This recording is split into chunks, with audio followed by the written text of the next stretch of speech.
Welcome back. Have you been to Costco lately? Well, apparently everyone has. Let's bring in Mike Apple, who I know has been stocking up. Good morning, my friend. I know. I made that admission earlier in the You week, did? didn't I? About paper towels. Yeah, good morning, Melanie.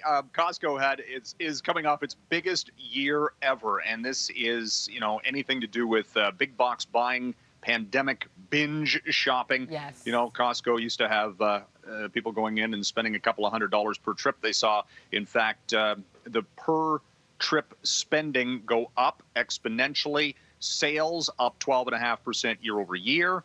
And this is even as, people have to line up to get into the stores because they want to keep people physically distanced within those warehouses.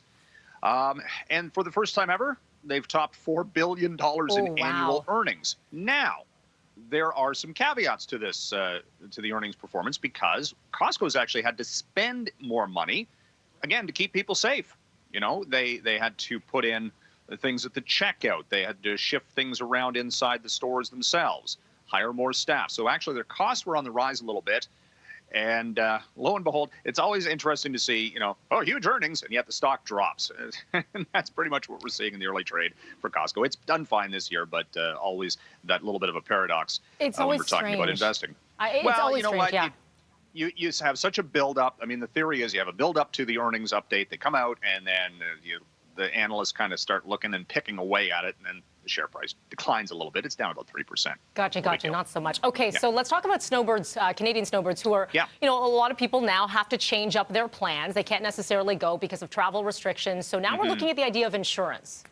Yes, and the Ontario government was looking at getting rid of out-of-country emergency travel insurance for Ontario residents going to the United States. The Snowbirds Association challenged this in court and have actually scored a legal victory reinstating that travel coverage, which is $200 and $400 per day for emergency inpatient services and up to $50 a day for emergency outpatient services. So that will not cover the entirety of the costs, but it's something.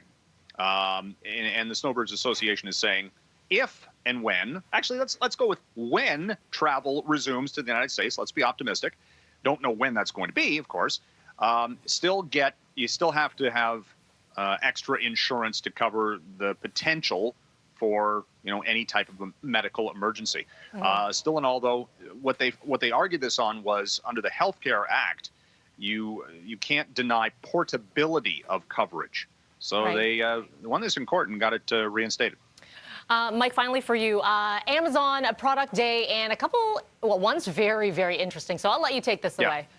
Okay, so the theory behind this is, you leave your home and you go, did I turn the iron off? I've had that all the time. The oven, or the stove. Yep. Well, under the Ring division, they have Ring doorbells, and you have the little eye that you can see who's at your door and such.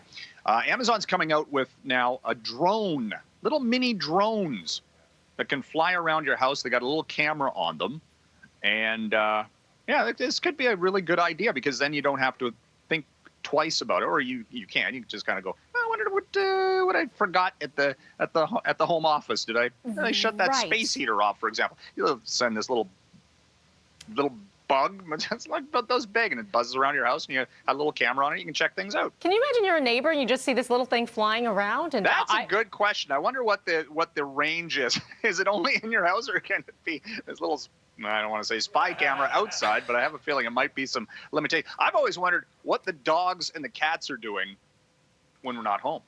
Yeah, well, sleeping is what they're doing and causing trouble. Because they're sitting around playing cards and eating potato chips or something. So they're playing poker. You've seen that picture. You've seen the picture. All right, Mike. Dogs playing poker on velvet. Yep. Have yourself a great weekend. You too. Okay.